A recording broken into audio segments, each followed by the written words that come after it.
थे आ कहला बिना मंत्री जी रहल जात नहीं थे। का कहे के बा कि नजरिया के भाषा रहुआ बुझते न बानी, हाय हेलो कैला से रहुआ सुनते न बानी। आखिरी में लगा था कि विधायक की छोड़ई के पड़ी और रोड पर जाके जेल भरही के पड़ी। नेता के पदाधिकारी के तो इलाज हो जाला, गरीब आदमी तड़प तड़प के अस्पताल में मर जाता। पंखा के हवा में और नाश्ता पानी करके और 2-4 गो दवाई खा के 5 दिन ले जिंदा रहता, 4 दिन ले लाश लेके खाली हमने घर जाता नहीं लोग के। पर होके चाहिए व्यवस्था जरूरी बा। बहुत में लिख ले, मैंने बोलने से कोई फायदा ना बा। हम तो चाहते अगर के फाड़ के फेंक दी। क्या डाटा बताई कि अपना ट्रैक्टर के बहाली कहीं कितना हमरी बोली, कौन कौन कहानी सुनाई, कोई सुनावला पर सरकार अच्छे बोले के बा हमारा ही मत।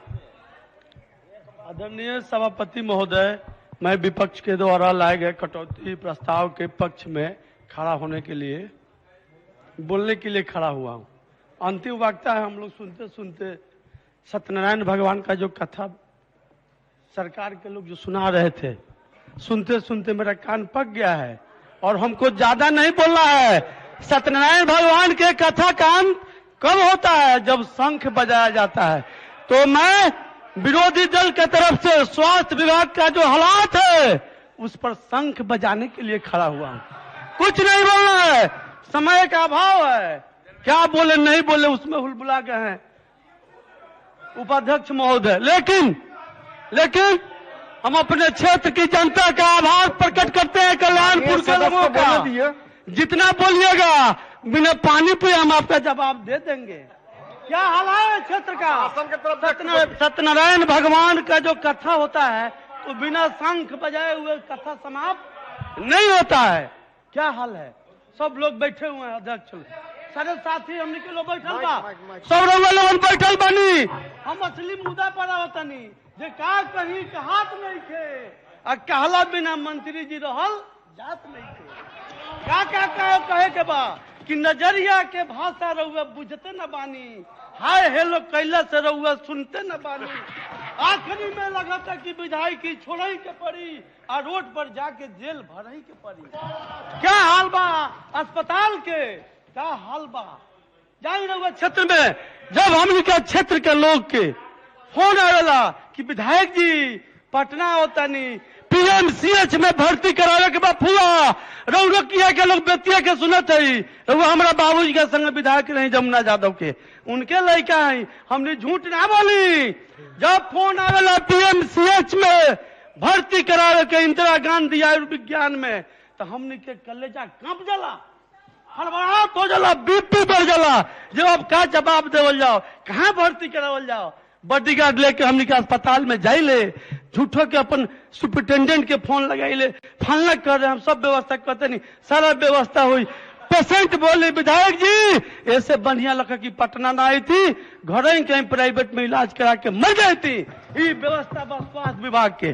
जब हमने के बचपन में पढ़ते रहे, मेडिकल के तैयारी हम करते रहे, संजोग से नेता हमने बन गए नहीं, मन वही में रहे। लेकिन जे व्यवस्था 15 साल 17 साल वालों के हो गल, आज भी वो व्यवस्था बा। ओपीडी के का हाल बा? जाके देखी लाइन में का हाल बा। जितना लोग के 15 साल में जनसंख्या काफी बढ़ गल, बीमारी काफी बढ़ल बा। जाए वह बैठे के जगह बा, महिला लोग ऐसे ही बिना कोई जगह ना बा, जमीन पर लोग लेटल बा, पेशेंट छटपटाता। वहां गैला पर आयला पर रात में नींद भी ना आवे। ई पाए बा कितना बड़ा बड़ा बात कर ली, बड़ा बड़ा हॉस्पिटल बनवा ली, बड़ा बड़ा दावा कर ली, लेकिन अस्पताल के हालात सही ना बा। ओकरा के सुधारे कोई अपना आत्मा पर हाथ रख के सोचे कोई कि कैसे सुधार होको। लोग का बुझाता विधायक जी विधायक हो गल बड़न, विधानसभा में जाइयन, वहां जादू के पुड़िया बा, जाके बोलियन सारा समस्या के समाधान हो जाई। कोई पुड़िया ना बा, सरकार में इच्छा शक्ति के कमजोरी बा। पीएमसीएच इंदिरा गांधी आयुर्विज्ञान एनएमसीएच के अगर ये व्यवस्था सही ना हो रहा बा तो देहात के का होई, कैसे होई, लोग कहाँ जाई? पटना में जो गरीब आदमी आवता, कोई आदमी इलाज करा, खास करके गरीब आदमी आवेला, नेता के पदाधिकारी के तो इलाज हो जाला, गरीब आदमी तड़प तड़प के अस्पताल में मर जाता। पंखा के हवा में और नाश्ता पानी करके और 2-4 गो दवाई खा के 5 दिन ले जिंदा रहता, 4 दिन ले लाश लेके खाली हमनी घर जाता नहीं लोग के पर होके चाहिए व्यवस्था जरूरी बा। कोरोना पर वालों बहुत चिल्लाता नहीं, बड़ा काम भल बा, बड़ी टीका लागल बा, ठीक बा लागल बा।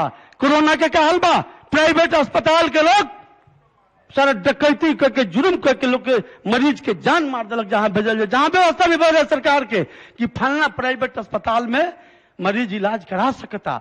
अगर सरकार के लगे सुविधा ना बका भल मंत्री महोदय जी का भल कोरोना के जांच के दर्जनों लोग हमारा गांव के ललन सिंह बारन मर गए। आरटीपीसीआर जांच में आयल कि कोरोना बा, वो सरकारी पोर्टल बनाई, पोर्टल पर जांच करे वाला पोर्टल पर ना चढ़ेलक, ओकरा नाम मिलता काहे ना मिलता, ओकरा मिले के चाहिए। अगर वो पोर्टल पर जांच ना भल उनमें मरीज के का दोष बा, उ कहा जानता है कि मर जाए तो हमें पोर्टल पर ना चढ़ी तो सरकार के हमरा सुविधा ना मिले के चाहिए। अस्पताल के व्यवस्था ठीक होके के चाहिए, जरूरी बा। बहुत में लिख ले, मैंने बोलने से कोई फायदा ना बा। हम तो चाहते अगर के फाड़ के फेंक दी, क्या डाटा बताई, कितना टैंकर के बहाली कहीं, कितना हमने बोली, कौन कौन कहानी सुनाई, कोई सुनावल पर सरकार सुने के तैयार ना बा, डॉक्टर लोग सुने के तैयार ना बा। हालात बहुत खराब बा। इंदिरा गांधी के डॉक्टर साहब से बात भल ओपीडी में, परसों गए रहे एक दिखावे एक आदमी के कहलन कि विधायक जी अगर मौका मिले तो रुआ बोली कि 15 साल पहले जे व्यवस्था रहे ओपीडी में बैठे के मरीज के, आज वही व्यवस्था आज भी बा। हजारों हजार लोग वहां सब घूमता, कहां बैठे हो, कैसे ओकर इलाज हुई। डॉक्टर के बैठे के जगह बा, मरीज के बैठे के जगह आज तक बढ़ावा लागल, बढ़ावे के चाहिए। लोग पटना आवता इमरजेंसी में, उनमें से सायरन बजाओ तो एम्बुलेंस आवता, आवते आवते दीघा पुल पर जाम हो गल, पटना महात्मा गांधी सेतु पर जाम में लोग मर जाता।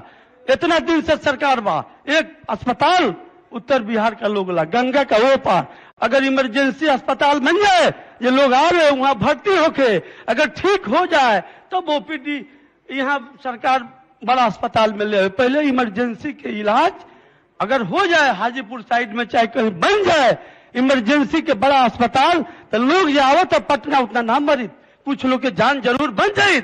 लेकिन कोई डॉक्टर पटना छोड़ के कोई देहात में जाए के ना चाहता।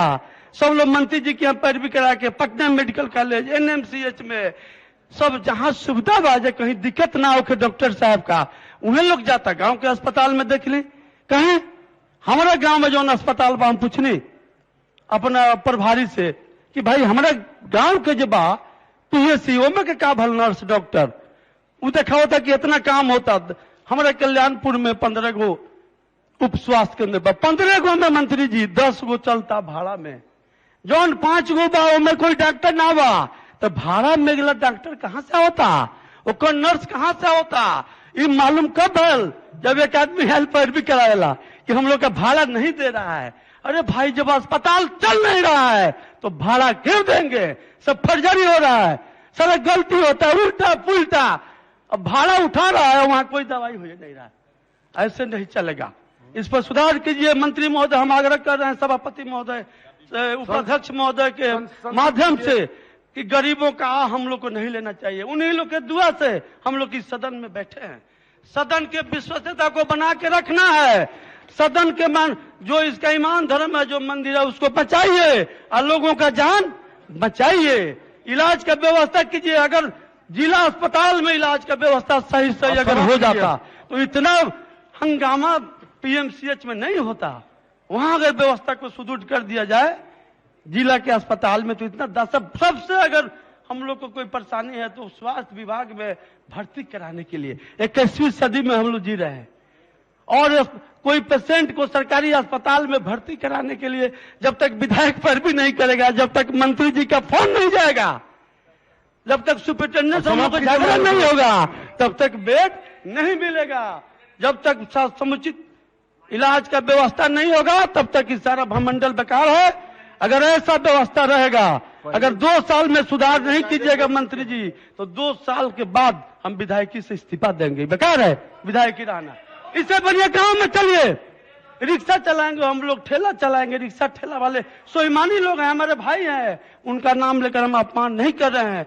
नेतागिरी से एमएलए से बनिया है कि जाके बनिहारी कीजिए। गांव के लोग तो नहीं कहेगा कि भाई मेरा विधायक धोखाबाज हो गया, इसके कहने से कुछ नहीं हो रहा है।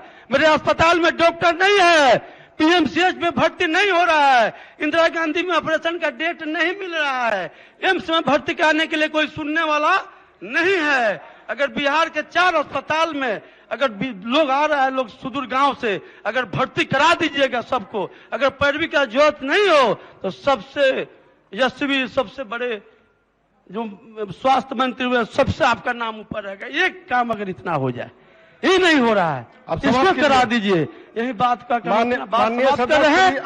इमान साहब, अगर कोई बात गुस्सा में बोल दिए तो सबसे क्षमा मांग रहे हैं और फिर आग्रह कर रहे हैं कि गरीबों का नहीं लेना है। हम सभी विधायक लोगों को, मंत्री लोगों को गरीबों का इलाज कराएं।